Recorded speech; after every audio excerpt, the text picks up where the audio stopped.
산산이 부서진 이름이요, 허공 중에 헤어진 이름이요, 불러도 주인 없는 이름이요, 부르다가 내가 죽을 이름이요, 그 이름 부흥.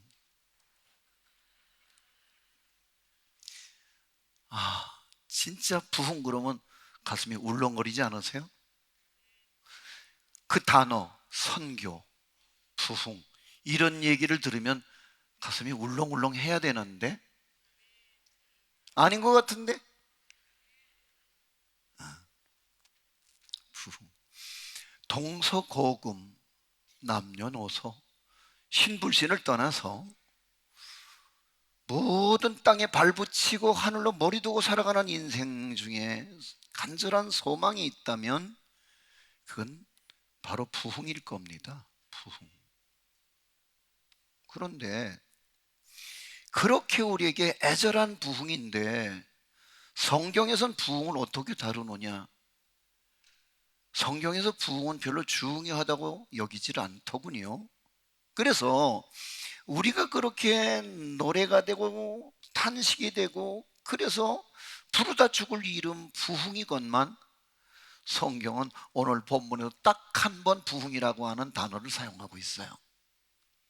이상하잖아요. 그렇게 대단한, 그렇게 정말 우리 모두에게 가슴 일렁이게 하는 단어 부흥, 그런데 성경은 취급하지 않아요. 그렇다면 부흥에 대한 개념부터 정리하고 봐야 할 일 아닐까요? 부흥이 뭐냐? 부흥은 우리는 이게 이제 한글로 적어놨습니다만 사실은 한문이잖아요. 부흥, 다시 부흥할 흥. 그래서 사전적인 의미로 보면 쇠퇴했던 것이 다시 일어남, 그게 부흥이에요. 영어로 revival, restoration, 뭐 그런 거죠. 그런데 이게 이 히브리어 원어로 들여다보면은 하야라고 하는 단어에서 파생된 말인데, 하야라고 하는 말은 살다, 여기서 이제 파생된 하이예후가 이제 부흥이란 말인데, 이 하이예후라고 하는 말은 완전하게 살려내다. 뭐라고요? 완전하게 살려내는 게 부흥이에요. 근데 오늘 우리의 부흥에 대한 개념이 정리가 되기를, 10명 모이던 교회에 200명이 모이게 되었다. 뭐라 그래요? 그래서 거기서 발생한 교회 재정이 풍요로워졌다. 뭐라 그래요? 자, 그렇다면 오늘 우리가 실수하고 있는 것은 뭐냐면 부흥을 수량적인 것으로, 물량적인 것으로, 혹은 더 나가서 소유론적인 것으로 우리는 부흥을 이해한단 말이에요. 근데 사실 성경이 말하는 부흥은 그렇게 개념적으로 수량적이거나 물량적이지만은 않은 거라는 거죠. 정말 단 한 영혼이라도, 길 잃어버린 영혼, 지옥 갈 영혼을 완전하게 살려내는 것이 뭐다? 부흥이다는 거예요. 할렐루야, 할렐루야. 오늘 이 본문을 근거로 한 말씀은 제가 아주 비싼 수업료를 내고서, 그리고서 제가 제 평생에 내가 누군가에게 신의 한 수로 말할 수 있는 교훈을 얻게 됐어요. 그래서 이제 보통 신학교에 그런 과목은 없는데 하박국의 부흥론, 그게 이제 제 전공 과목이 되는 거예요. 후배들에게 하박국의 부흥론. 근데 여러분, 누구나 다 이제 자기가 주장하고 있는, 자기가 경험한, 그래서 자기에게 체험되어진 신앙의 간증들이 다 있으련만, 제게 있어서 신앙 간증은 상당히 이제 가슴 저릿저릿한, 그래서 정말 죽고 싶은 절체절명의 위기 속에서 건져낸 설교 한 편, 그게 이제 오늘 하박국의 부흥론인 거죠. 그런데 제가 이제 31살이니까 아주 그냥 호적의 잉크도 덜 마른 그런 그냥 애송이 전도사 때에, 그것도 교회에서 사역을 했던 것도 아니고 교회 그냥 집사였었는데, 우리 담임 목사님께서 어느 날 저를 부르시기를, 장 집사, 예, 저 강원도에 버려진 교회가 하나 있는데 좀 맡아주련 그래요. 근데 제 소원은 그런 데 있는 게 아니라 가슴이 너무 뜨거워서 전 아마존으로 가려고 그랬어요. 어, 하나님이 아서라, 무슨 아마존식이나, 넌 참 주제도 모르고 참 오지랖이 참 넓다. 그게 이제 거기를 가라시는데, 담임교육자가 이제 먹고 살 게 없어서, 그러니까 가장 세상에서 무서운 게 뭐냐면 포도청이라는 거죠. 그 포도청이 뭐야? 목구멍이거든요. 그래서 격언에 목구멍이 뭐다? 포도청이다, 그런 얘기거든요. 먹고 살 게 없으니까 그만 야반도주를 했다, 이렇게 이제 소문난 교회인데 거기를 가겠냐고요? 그 내가 여러분한테 한번 여쭐게요. 가시겠어요? 어떻게 이렇게 고요한 밤 거룩한 밤이요? 다시 한번 묻습니다. 가시겠습니까? 노 땡큐. 거길 내가 왜 갑니까? 강원도 문막 덕난이길? 에이, 제가 이름에도 국제통입니다. 나 미국 갈 겁니다. 여러분 그래서 여기 오신 거잖아요. 저는 아마존에 가고 싶었어요. 가슴이 너무 뜨거웠죠. 그런데 하나님은 저를 그곳에 가라시는데, 아멘. 그리고 31살에 이제 그곳에 가게 돼요. 근데 시골에 가면 쌀은 흔할 줄 알았어요. 시골이니까 쌀은 흔하지 않겠어요, 우리 생각 속에. 근데 시골 사람들한테 쌀은요 보물이에요. 그래서 수매해서 현금으로 바꾸고, 일부 이제 큰딸내 적은아들내 해서 붙여줄 거 남겨놓고 최선, 자신들의 최선의 양식 외에는 쌀이 남아돌질 않아요. 그러니까 서울 사람들보다 오히려 도시인들보다 쌀은 더 귀한 거죠, 그곳에. 그러니까 이게 이제 목구멍이 흡족하질 않은 거야. 늘 그저 줄인 창자를 가지고 어린 것들의 그 칭얼대는 보채물 들어가면서 물 먹어. 먹일 게 없으니까 물 먹으러 그러는 거죠. 그리고는 그냥 그 동네 가까운 곳에 삼양 우유 공장이 있었는데, 이 교인 중에 한 분이 그 삼양 우유 공장에서 쓰레기장에서 박스를 줍는 분이 계셔요. 그 할아버지가 온종일 뙤약볕에서 수고를 하니까 공장 직원들이, 할아버지 이거 드세요. 이제 뭐냐면 불량난, 이제 인쇄 불량 나고 또 유통기한을 만남아서 되돌아오고 이런 것들을 이제 드시라고 주면은, 노인네가 그걸 이제 요만한 박스에다가 차곡차곡 이제 챙겨갖고 이제 옷으로 덮어놓는데, 그 까만 잠바가 아주 그게 우유를 부패하게 만드는 아주 1등 공신이 되는 거죠. 음, 그걸 이제 저녁에 찌릉찌릉, 그리고 자전거를 몰고 들어서, 전생 기세요? 그래요. 나 여기 있더래요. 이제 그걸 애들을 먹이다 보면은 애들이 살이 뽀얘져요. 근데 이제 일본 말을 써서 죄송합니다만, 잘 나가다가 아다리, 그리고 이제 이질이 오면 이제 쫙쫙 쏟아내는 거야. 일주일이고 열흘이고 대책 없이 설사를 하는 거예요. 근데 의료 수가가 너무 비싼 세상에서 가난한 전도사가 아이들 데리고, 그것도 1시간씩이나 버스 타고 나가서 아이를 병원에 데려가기란 만만한 일이 아니었죠. 그래서 그 척박한 땅에서 늘 그렇게 가난했던 내게 있어서 정말 내가 부르다가 숨질 이름이요, 그건 부흥이었어요. 부흥. 그런데 그 부흥에 그렇게 목이 마르고, 그렇게 부흥 그러면 가슴이 울렁울렁 했는데, 하나님은 그래도 제 열정을 기억하셨던 거예요.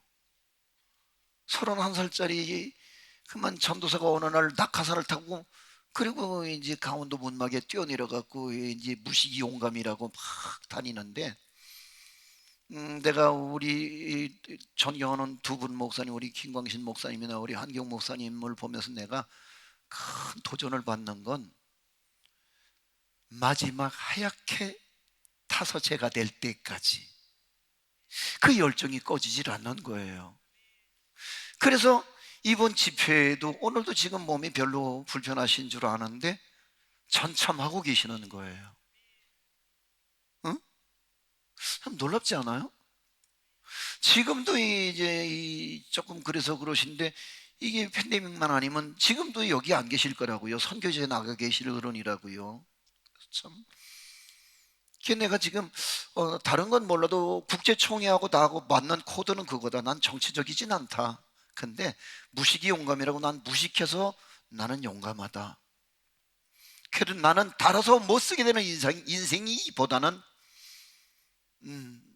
그냥 녹슬어서 못 쓰는 인생이기보다는 달아 빠져서 못 쓰는 인생이 되길 바란다. 어찌 남의 얘기라고 아멘도 안 하고 그렇게 그런 거죠. 나는 그런 좋은 목사님들 밑에서 훈련되어진 그리스도의 제자된 여러분이야말로 오늘 여러분 아끼고 인색하다가 전부 연기 만들고 재 만들고 티끌 만들지 말고 있을 때 잘이요. 따라해요. 있을 때 옆에 사람 보고 있을 때 잘이요. 있을 때 잘들 하십시다. 어느 날 내가 경험론에 의하면은 어느 날 연기되고 티끌대고 다 제대되는 날이 없디다. 공술의 공수고라고 하던가요? 어느 날 보니까 아무것도 안 남았어. 남은 건 트라우마로 가득 채워진 아픈 가슴만 남았어. 근데 거기서 멈춰버리면 다시 말하자면 그건 실패자야. 거기에 뭐가 필요해요? 그 실패 때문에 우리가 이번 주간에 우리가 시간 살펴봤던 것처럼 그 실패, 거기에 실망, 거기에 쫄망 때문에 터닝 포인트가 마련되어지고 거기서부터 다시 날아올라서 이전보다 더 높이 날아오르고 더 멀리 날아갈 수 있다면 그건 또 다른 성공일 수 있다는 거죠. 할렐루야, 할렐루야. 그 열정 때문에 남의 밭에 가서 고추 따고 마늘 캐주고 담배 따줘가면서 그냥 말이 신방이지 그저 반모섬처럼. 그리고 이제 거기 가서 이제 참 한 끼 얻어 먹으면 그게 온 이제 가족들에게 이제 남는 건 싸주니까 싸주니까 이제 그걸 가지고 돌아서 아이들 먹이면 이제 생계가 이제 해결이 되어지는 그 가난했던 시절, 제 젊은 날 그렇게 비루하고 남노했던 시절에 내 열정은 꺼지질 않았어요. 그 전체 마을 호수가 한 70세대 정도밖에 안 되는 마을이건만 거기에 95% 이상을 이 복음화 시킨 거예요. 그래서 할머니가 나오든지 노망난 할아버지가 나오든지 그 집 손녀가 나오든지 아무튼 다 우리 교인이야. 각 가정들마다. 그러니까 내가 그 지역에서 지역 사령관으로 등극을 하는 거야. 어. 그 나만 이제 나서면 이제 동네 사람들이 전부 다 이제 부동자세로 충성 이렇게 하잖아. 군대 안 가봐도 모르지. 쉬어.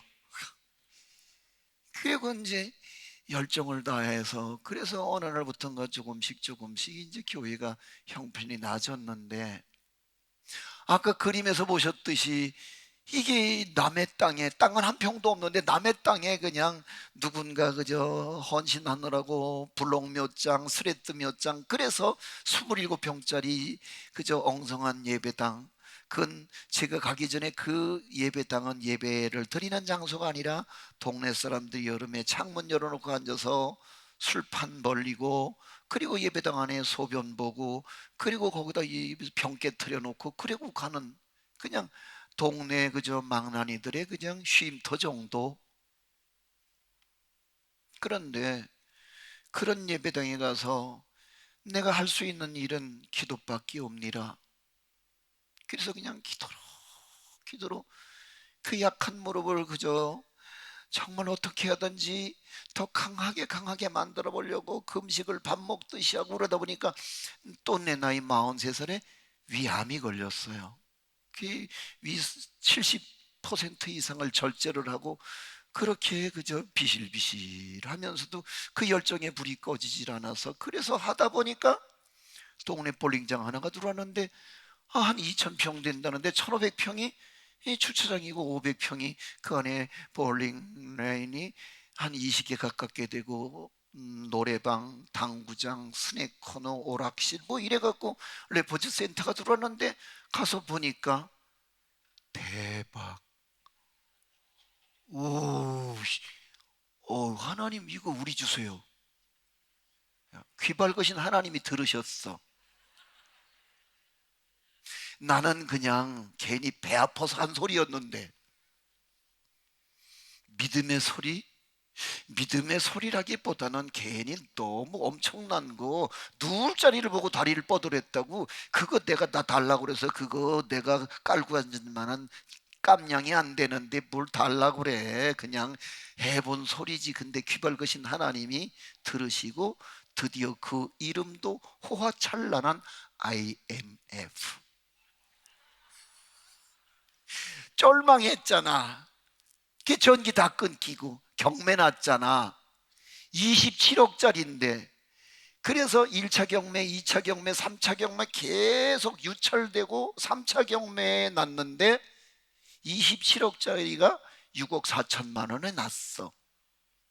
어이? 돈 있어? 없어. 무슨, 어? 아이고, 100만 원도 없어요.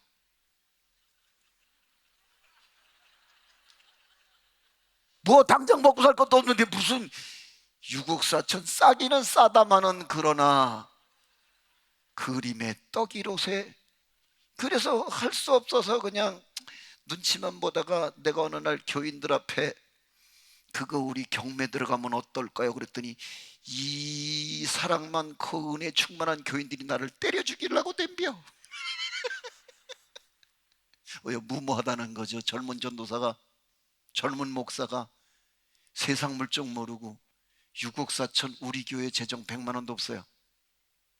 그래도 나는 야곱보다도 더 야곱 같아갖고, 나는 야곱이 왜 야곱이, 야비해서 야곱이다. 그래서 빼앗고 속이고 붙들고 늘어지고 어떻게 해서든지 그 집요한 야망이 내 안에 거룩함이 되어 있어요. 아멘. 그래서 교회가 다 반대하는데 그걸 제가 경매로 어떻게 해갖고 아무튼 그냥 구사일생 그냥 죽음의 고비를 몇 번 넘기고, 그리고서 그걸 이제 예배당으로 꾸미게 됐잖아요. 나도 보통 배짱은 아니야. 우리 동네에서는. 근데 이제 나는 잘 모르겠는데 사람들이 나를 보고 괜찮다 그래. 알아봤어. 그쪽이 나를 제일 크게 비웃었다. 오케이. 난 지금서부터 그쪽은 안 쳐다보고 설교할게요. 진짜 내가 괜찮은 거야. 나는 모르겠는데 사람들이 다 보고 괜찮다 그러니까 나도 내가 괜찮은 줄 알아. 그래갖고 사람들이 그래도 꾸역꾸역 어디선가 시골 구석인데도 모여 들어주는 거야. 그러니까 말이야, 야, 이게 내가 그렇게 노래하고 꿈꾸던, 그래서 부르다 죽을 이름인 부흥이 오늘 내 곁에 가까이 와 있는 거야. 대박. 오, 진짜 너 진짜 괜찮은 거 아니야? 그리고 이제 그때서부터 간이 배 밖에 나오는 거야.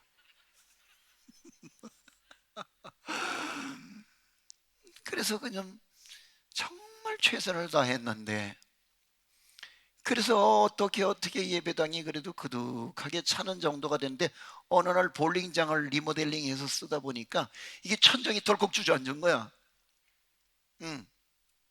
그래서 어쩔 수 없이 없는 살림에 빚내서 그걸 이제 리모델링을 다시 또 손을 봐야 되는 마당에 장로님들이 한번 해보니까 저 양반이 하면은 되거든. 그러니까 목사님 우리 해요. 그런데 문제는 뭐예요? 헌금도 안 할 사람이 제일 펌프질을 잘해요.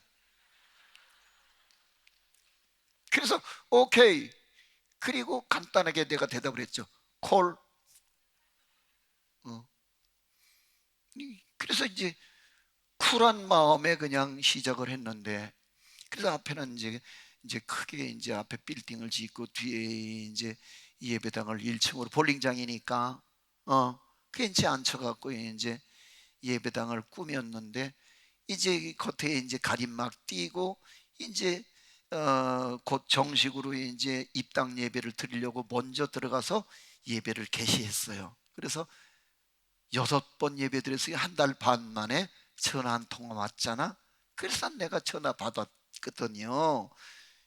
그래서 예, 그랬더니 저쪽에서 소리가 심상치 않은 게 막 삐용삐용 되고 왱왱대고 막 사람들이 웅성웅성 그러는데 대답을 안 해. 그래서 여보세요, 여보세요, 말씀하세요. 그랬더니 목사님, 목사님 그래. 그래서 뭐요 이건 또. 그래서 말씀하세요. 그랬더니 불났어요. 뭐요? 어디에? 예배당이에요. 소방서차는 30대 나왔어요. 근데 헬기도 왔어요. 근데 다 탔어요. 이걸 어떻게 하면 좋아? 아니 꿈에 떡맛 본다고 하던가요? 6번 한 달 반 만에 그 예쁜 예배당, 그 아름다워서 정말 가슴 울렁거리게 만들던 예배당이 한순간에 재가 돼버리고 말았어요. 그리고 떨렁 빚만 20억이 남았어요. 너무 속상했어요. 너무 기댈 데 없어서 법에 호소하기로 작정하고, 내가 피해자, 시공사가 이제 가해자. 그래서 왜 마지막 공사다가 용접 불똥 때문에 이제 벽과 벽 사이에 있는 스티로폼으로 불이 붙어서 그게 이제 타고 들어가니까 물을 세상에 와서 온 세상 물 다 퍼다 끼얹어도 꺼지질 않는 거야.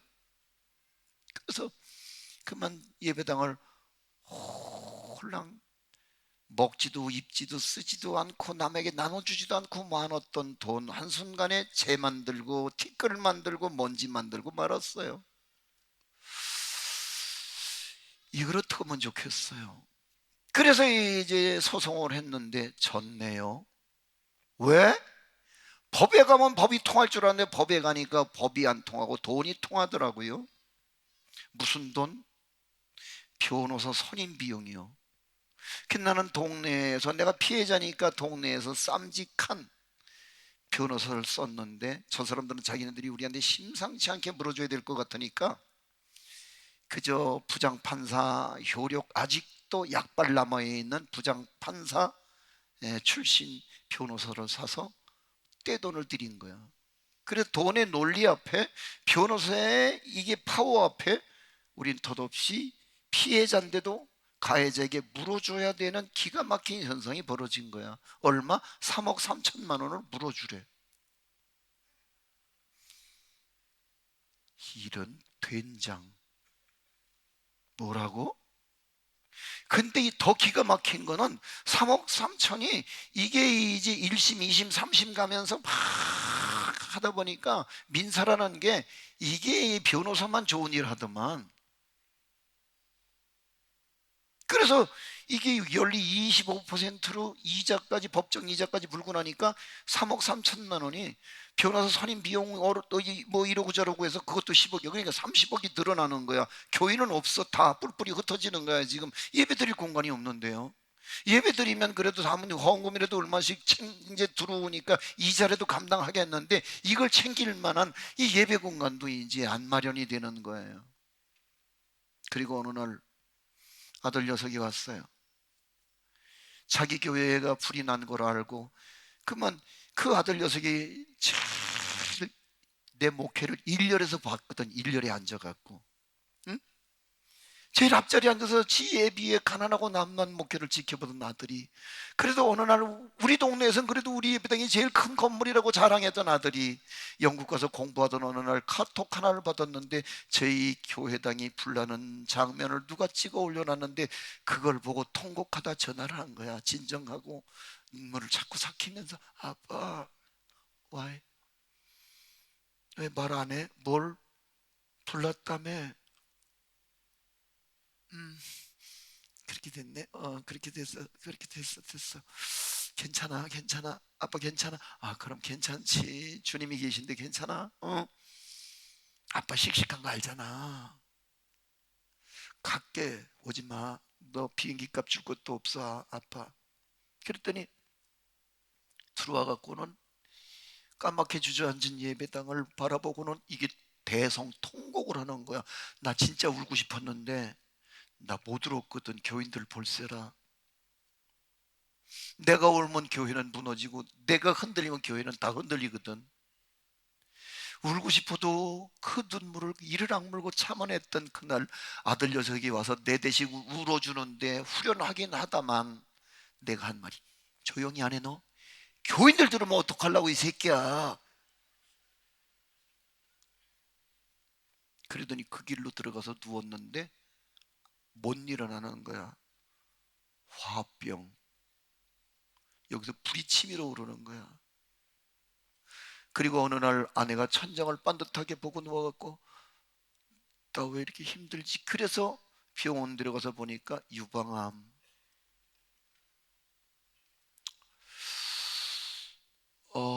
이거 어떡하지? 그리고 어느 날 내게 서서히 목이 조여오는데 두려움, 그리고 그것 때문에 오는 이제 우울증, 그리고 그게 이제 점점 그리로 연결선을 이제 구축하는 거야. 공황장애. 그러니까 내 평생 소원이 부르다가 죽을 이름이요, 산산이 부서질 이름이, 그게 바로 죽음인 거야. 내게 죽고 싶어 죽겠는 거야. 대책이 없어.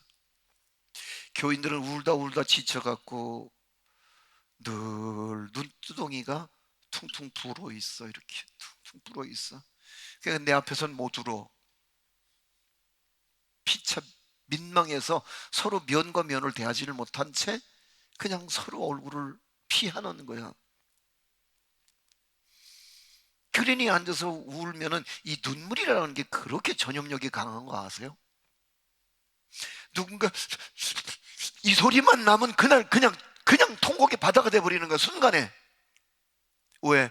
그 가난한 민초들, 우리 교인들 기껏 해봐야 한 달 평균 그저 수입원이라고 해봐야 그 공장 현장에서 받아오는 그저 좀 뭐 해봐야 2, 300만 원, 3, 400만 원, 그리고 좀 고급으로 조금 올라가서 저 받아봐야 그저 한 500만 원. 그게 우리 교인들의 전체 생활 수준인 거야. 그래도 주의 성전을 위해서 듬뿍듬뿍 원 없이 한 없이 덜어내서 주의 성전을 짓기를 그렇게 갈망했건만, 그래서 그 성전만 완공하면 주의 나라가 도래할 것처럼, 그렇게 성전만 만들면 축복은 혼자 따놓은 당상인 것처럼 그렇게 꿈에 부풀어 있던 그들. 그런데 한 달 반 만에 재래를 만들어버린 나는 할 말이 없었어. 입이 10개라도 할 말이 없었어. 뭐라고 말하지? 그래서 그 월요일 날 불이 났는데 월요일부터 한 주간을 아무리 성경을 샅샅이 뒤져도 본문이 안 잡히는 거야. 그러다가 어떻게 찾아낸 본문이 오늘 하박국 3장 2절이야. 그리고 제목을 붙였지. 뭐라고? 꿈이 불타버릴 때. 되게 감성적이잖아. 근데 설교는 슬퍼. 우리의 꿈이 그만큼 행복으로 도취되어 있을 때 하나님은 우리의 꿈을 한 방에 불태워버리신 거야. 그게 연기가 되고 티끌이 되고 다 채가 되어버린 상황 속에서 어떻게 해야지 될까, 어떻게 해야지 될까. 그러다가 그날 내가 비싼 수업료 속에 얻어낸 내 그 강의 안이 바로 하박국의 부흥론이 되는 거야. 그래서 내가 가만히 보니까 하박국도 나하고 똑같고 여러분하고 똑같은 소원을 가지고 있는데 뭐냐 하면 이 수년 내에 부흥케 하옵소서, 수년 내에 나타내시옵소서, 진노 중에라도 긍휼을 잊지 마옵소서. 그리고 그 부흥을 노래하고 꿈꾸고 갈망했으련만 하나님께서 그에게 정작 제시하신 비전은 바벨론의 침공으로 인한 멸망이었단 말이에요. 그 젊은 청년들 다 포로로 끌려가고 쓸만하고 보암직한 아낙네들은 모두 바벨론 군대의 성적 놀이개가 되고, 그리고 어린아이들은 바위에 매침을 당하는 그러한 처절한 조국의 멸망의 환상을 보는 순간에 그는 깜빡 자지러지는 거야. 그래서 여기 보면은 16절 말씀 보십시다. 16절 말씀 시작. 뭐가 흔들려? 창자가 흔들려. 그 목소리로 인해 내 입술이 더 큰 소리로 무리가 우리를 치러 오는 환난 날을 내가 기다림으로 내 뼈에 썩이는 것이 들어왔으며 내 몸은 내 처소에서 떨리는도다. 이 내 떨리는데 이 창자에서부터 떨림이 오는 거야. 그리고 입술이 뭘 말을 하려면 그게 이제 신경계통에서 받는 영향일까요? 입술이 팍 떨리는 거야. 그리고 입술이 이 붉은기가 없어지고 입술이 시퍼렇게, 그리고 눈 밑에 다크서클하고, 이게 누가 봐도 곧 죽을 사람처럼 이제 사람이 자꾸만 초라한 행색이 되는 거야. 내가 아니 교인들 앞에 나라도 당당하고 혈색이 있어야 되는데 그게 없어지는 거야, 어느 날부터인가. 그리고 내 뼈에 썩이는 게 들어오는 거야. 내 뼈가 썩는 거야. 속이 상해서 속이 썩어버리는 거야 내가. 그런데 정말 내가 정말 하나님 앞에 까맣게 주저앉은 예배당 바닥에 내가 무릎을 꿇고 내가 하나님 앞에 내가 삿대질을 시작을 하지요. 어찌 미니이까? 어찌된 연고이니까? 말씀하옵소서. 한 말씀만 하옵소서. 그리고 내가 하나님 앞에 삿대질을 하지만 하나님은 묵묵히 침묵하실 뿐이죠. 답이 없어. 아무도 위로할 자가 없는데 내 생에 가장 큰 위로자, 내 곁에 있는 나를 가장 잘 아는, 어쩌면 나만큼 나를 사랑해주는 그 아내조차도 이제는 곧 내 곁에서 곧 사라지고 말 것처럼 여겨지던 그 두려움. 오늘 방사선 치료를 한 10번 받았을 땐가 아내가 자꾸 이 겉옷이 이제 자꾸 젖어내리고 거기다 뭘 대고 그러길래 왜 그래 그랬더니 방사선이 어떻게 레벨이 잘 조절이 안 됐는지 화상을 입어갖고 이 화상을 입어서 유방이 이렇게 막 그냥 진물로 내리고 이렇게 살점이 떨어져 내리는데, 아내가 이제는 한계가 오는 것 같은 느낌 있잖아요. 왜 어느 날 문득 자다가 이 사람이 내 곁에서 없어지면 나 누구 믿고 사나?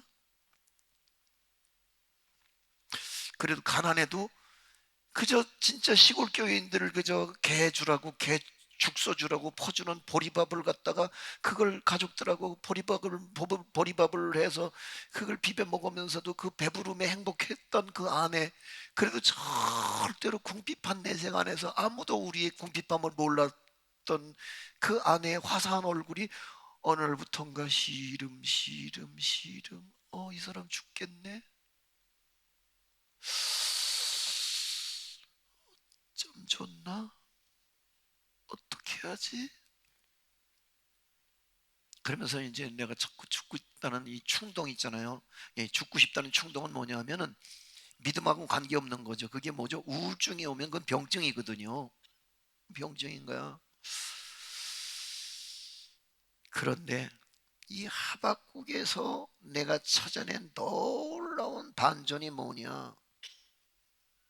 이게 부흥은 그런 거란 말이에요. 부흥은 17절 말씀을 다시 한번 봐주시겠어요? 17절 말씀, 이게 17절 말씀이 그런 거잖아요. 부흥은 뭐예요? 단적으로 여기서 이렇게 말해주는 거예요. 무화과 나무가 무성하고 포도나무의 열매가 많아지고 감람나무의 소출이 늘어나고 밭에 먹을 게 막 지천에 널브러져서 막 냉장고에 다 썩어버리는 정도 말이에요. 아세요? 그리고 막 거기다 이 우리의 양떼가 막 그냥 벌떼처럼 구름떼처럼 모여들고 막 거기다 굵직굵직한 장로님들이 막 솥대가 돼서 막 버글버글하면 우와 대박, 이 그럴 수 있으련만, 그게 우리 모두가 꿈꾸는 부흥이련만, 내게 그게 티끌대고 연기가 되고 꿈이 돼버린 오늘 나는 어떻게 하면 일어나지? 라고 고민하던 날 하박국이 내게 보여준 진짜 믿음은, 자 17절을 큰 소리로 한번 다시 한번 읽어보고 나갈게요. 시작.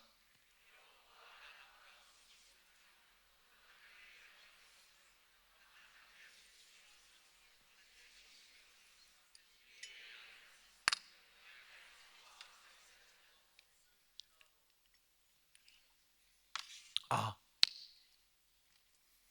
오늘 여기에 대반전이 뭐죠? 여기 터닝 포인트는 바로 찌라도. 따라합시다. 찌라도.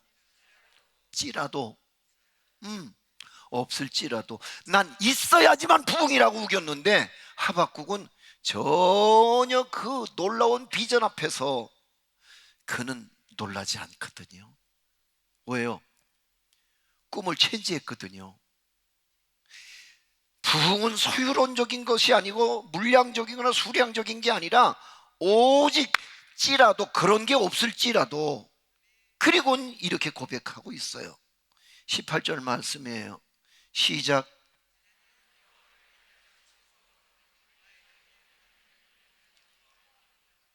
아멘. 그게 없을지라도 하박국이 흔들리지 않는 것은 바로 하나님으로 말미암아 즐거워한다는 거예요. 근데 이 바보 같은 목사가 말이에요, 어리석고 이렇게 은큼한 목사가요, 내가 꿈꿨던 부흥은 사실 반사 이익을 노리는 꼼수였거든요. 왜? 여러분, 양떼가 많아지니까 양젖에서 수입이 톡톡해지는 거야. 양털 깎는 날은 잔칫날이야. 아세요? 소떼가 들어왔다고요? 아, 그건 더 말할 수 없는 대박이죠. 그래서 그로 인해서 그 순간부터 내 지갑이 두꺼워지고 내 카드가 한 개, 돈이 점점점 액수가 늘어나서 어디 가든지 후배들이고 친구들이고 그죠? 교인들 앞에서 됐어요, 내가 계산할게요, 오늘은 내가 쏜다. 그리고 그날 총 치는 거야. 내가 막 용감하게 막. 그래서 가서 막 카드를 어디다 긁어도 우리 재정부에서는 어디다 쓰셨어요? 라고 묻지 않고 내가 쓴 대로 다 지출해 주시는 착한 장로님들. 그래서 내가 남들보다 좋은 차 타고 넓은 집에 살고 내가 큰 교회 목사 소리 듣고 내가 목에 힘주고 내가 언제나 목사님들 모인 자리에서 마이크는 내가 잡는 거야. 이것들아, 따라해요. 간이 배 밖으로 나왔답니다. 그러지는 거예요. 목에 힘이 들어가고 자꾸만 그 시골 교회에 아주 궁색하고 보잘것 없던 목사가 어느 날부터가 자꾸만 건방기가 들어. 그래서 껍죽대고 깝죽대고 깝치는 하나님이 나를 잡았어 디데이. 그래서 나를 저 부산까지 내려다 놓고 그려놓고 하나님은 거사를 집행하신 거야. 왜? 내가 만약에 분란의 현장에 있었더라면 내가 뛰어들어가서 다음은 그저 타다 남은 올갱이라도 하나 들고 나오고 내가 타다 남은 장의자라도 하나 끌어낼 수밖에 없는데, 그 열정을 하나님께서 모르실 리 없죠. 우리 교인들 나 닮아서 다 열정으로 뭉쳐갖고, 아무튼 그날 불 속에 소방대원들이 막아서지만 않았더라면 우리 다 불에 타 죽었을지도 모를 그 열정 속에서 그들은 그 불이 나서 그게 다 전소되기까지 몇 시간을 그렇게 발을 동동 구르고 통곡을 해댔을 테죠. 그러니까 내가 그 현장에 있어 무슨 일을 내가 저지를지 하나님은 알고 계셨던 거죠. 그래서 나를 저 최남단 부산까지 내려다 놓고 하나님은 내가 부흥이라고 생각했던, 근데 그건 부흥은 뭐예요? 예배당은 진짜 부흥이 아니라 예배당은 현상이었던 거죠. 그 안에 양 떼도 그 안에 소 떼도 그건 현상인 거예요. 본질은 뭐야? 본질은 하나님이죠. 아멘. 근데 그 하나님은 온데간데 없어지고 오직 나의 즐거움은, 어쩌다가 시골 교회에서 일망정 어느 날 교인들의 등록 카드가 몇 장씩 겹쳐 올라오는 날이 내게는 잔칫날이고, 그날이 진짜 즐거워서 파티하고 싶은 날이었죠. 정말 그 구원의 하나님은 간데 없어서 나는 날마다 내 생애 최고의 기쁜 날이, 교인들이 그래도 한국에서 꽤 괜찮다는 차를 빼다가 목사님 저 뭐야? 목사님 차 빼왔는데요 장로님들이요. 그날 나 돌아서서요 얼마나 하루 종일 휘죽대고 기뻐했는지요. 아싸라비야 빠샤 막, 내가 이렇게 바보야, 내가 이렇게 은큼해. 그러니까 부흥의 본질이 영혼 구원에 있어야 되는데, 온전하게 살려내야 되는데, 이 부흥이 나는 경건을 이게 재료로 삼아서 하나님의 이름을 팔아서, 그래서 나는 그것 때문에 내가 땅에서 누리고 똥똥대고 싶고 내가 어디 가서 목에 힘주고 싶었던 그 얄쌍한 믿음, 그 야비한 믿음을 하나님은 알고 계셨을 테죠. 그래서 우리는 마치 빌립보의 마술사들처럼 예수의 이름을 빙자하고 예수의 이름을 빙자해서 내가 뭔가 누구에게인가 행세하는, 그래서 내가 누군가 앞에서 목에 힘을 주고 잘난 척하고 내가 앞에서도 누군가에게 자꾸 누군가를 가르치려고 덤비는, 하나님은 싹수가 노래져 버린 나를 알고 계셨어요. 하나님은 나를 어느 날부터 팔고도 붙이고 다루기 시작한 거예요. 그런데 그날 내가 깨달은 건, 나의 즐거움의 본질은 여호와다. 나의 기뻐함의 본질은 그 하나님으로부터 얻게 된 구원이다. 아멘. 공감? 그럼요. 그게 공감이 돼야지요.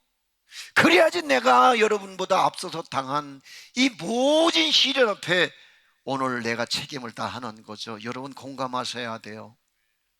오늘 우리는 그 하나님 때문에 얻게 된 현상이 아니라 그 하나님 당신이 나의 기쁨이고 그 하나님의 구원이 나의 즐거움입니다 라고 말할 수 있는 신앙 고백이 오늘 우리에게 필요한 거죠. 할렐루야, 할렐루야. 그럼요. 19절 말씀이에요. 자, 더 크게 시작.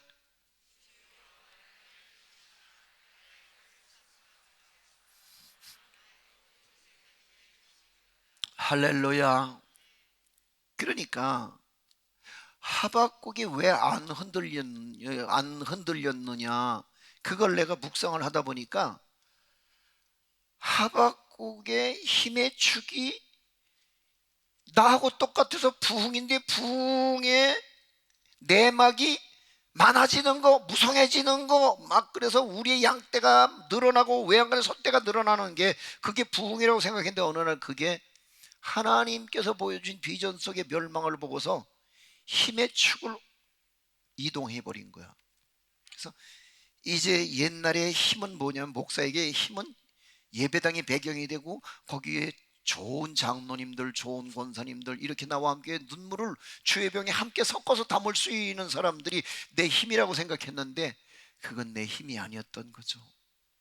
진정한 나의 힘은 다윗의 고백처럼 나의 힘이 되신 여호와요. 아멘. 그 하나님이 힘이란 사실을 나는 서서히 잊어버리고 있었던 거예요.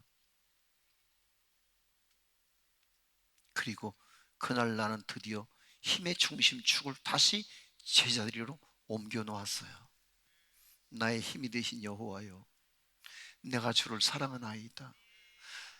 그동안 하나님이 내게 주셨던 모든 것을 주신 이도 여호와시여, 취하신 이도 여호와시오니 여호와께서 다 거둬가셨는데 할 말 없나이다. 주여, 그리고 오직 하나님 그분만을 기뻐하고 그분만을 나의 힘으로, 그분만을 나의 즐거움과 나의 모든 삶의 소망으로 삼고자 내가 낮아지고 낮아지고 또 낮아지던 날, 하나님은 우리 교회를 회복시켜 주셨어요. 할렐루야.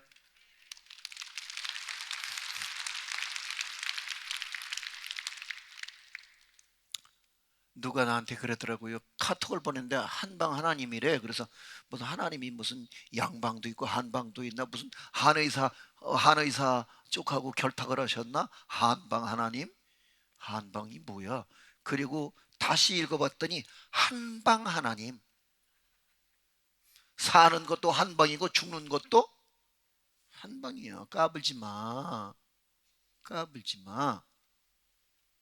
그렇죠. 깝죽대니까 한 방에 날려버린 거야. 훅 부니까 다 날아간 거야. 근데 다시 회복도 한 방인 거야. 그래, 기력이 없은 날마다 그저 코가 석자가 빠져가고 죽을 생각으로 충만했던 내게 어느 날 하나님은 반전을 시작하시는데, 그게 뭐야? 기억하실런지 모르겠어요. 평창 동계 올림픽. 그것 때문에 시골에 어떻게 그냥 경매로 얻어낸 땅, 돈 100만 원도 없이 어떻게 어거지로 하나님이 기적 속에 깔고 앉은 땅이 그래도 그저 한국 평수로 한 5천 평 되는데 그게 땅값이 올라가는 거야. 그게 수십만 원밖에 안 되는 땅이 어느 날 막 따따블로 막 이렇게 뛰더니 어느 날 은행에서 전화 왔잖아. 우리 교회 경매 잡았던 은행에서. 그랬더니 나한테 그런다. 목사님, 이번 명절에 갈비 한 짝 보냈습니다.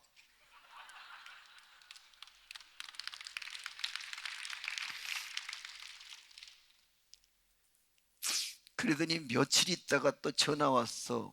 목사님, 돈 필요하면 더 갖다 쓰세요. 내가 그날 돌아서 전화 끊고 내가 막 너무 흥분한 나머지 까불고 있어, 이 새끼들 말이야. 죄송해요, 웃자고 그랬어요.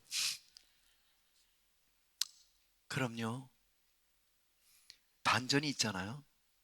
그 하나님은 역전에 능하신 하나님이시며 그 하나님은 언제나 우리의 인생 속에 다시 올라갈 수 있는 터닝 포인트를 주시고, 오직 그 하나님을 내가 이용해 먹지 않고 그 하나님 그 본질 속으로 내가 충실해질 때에, 그래서 그 하나님이 나의 즐거움이 되고 그 하나님이 내게 주신 그 구원의 기쁨이 내 안에 충만해지며 그 하나님만 나의 힘이 되고 방패가 되고 산성이 되실 때에 하나님은 또다시 일을 시작하시는. 그래서 오늘 결론은 19절이에요 19절 하반절에 보니까 뭐라고 되어 있는가 하면 나의 발을 사슴과 같게 하사 나를 나의 높은 곳으로 다니게 하시는도다. 할렐루야. 할렐루야. 하나님 여러분을 여러분의 높은 곳으로 다니게 하실 줄로 믿습니다. 그래서 오늘 나는 저 한국 강원도 원주 그리고 문막읍 덕난이길 거기에서 여기까지 온 거야. 그것도 내가 그냥 온 거 아니야. 내가 배짱 부리고 왔다. 왜? 코로나 시절에 뭘 날 부르신대. 그리고 안 가려고 본문 달라 그러고 제목 달라 그랬는데도 한비서 어디 계셔? 내가 막 쌩깠어. 알아? 일식이 뭐야? 일십 읽고 씹어버리는 거야. 카톡을. 그게 일십이야. 그게 일십. 왜? 못 가겠어, 안 가겠어. 장로님들하고 나하고 그러다가 충돌이 벌어지면 안 되겠어. 목사님 지금 어딘데 가십니까? 가지 마세요. 목사님, 그냥 목사님 정말 간곡히 부탁드리게 가지 마세요. 지금은 이동하면 목사님도 위험하고 그 교회도 민폐가 될 수 있고 우리 교회도 자칫 잘못하면 목사님 품격 떨어지는 일을 하지 마세요 그래. 그래도 다 왔어.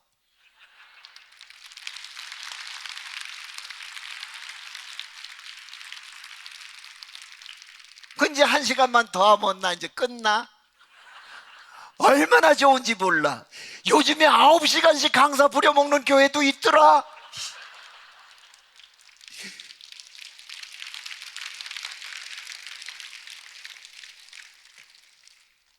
그래서 나를 나의 높은 곳에 다니게 하신 하나님이 오늘 세계적인 교회의 1등 교인들을 내 면전에 놓고 내가 이렇게 설교를 할 수 있는 은혜를 누립니다. 할렐루야. 오늘 저 여기까지 하겠습니다. 하나님께 영광. 할렐루야.